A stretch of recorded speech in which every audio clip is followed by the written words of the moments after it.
How to make an onion egg curry. First you put onions in there. Then you stir it till it becomes golden brown. Make sure you don't over fry it. I have already made some boiled egg. Looks like our onions are brown enough. Now I'm adding some chili powder, turmeric and salt mixed in it.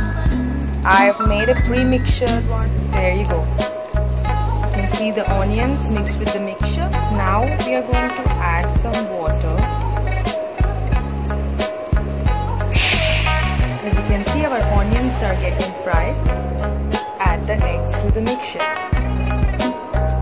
Easy egg curry ready. If you like my video, share it with your friends and comment what you think about mine. 5 minutes.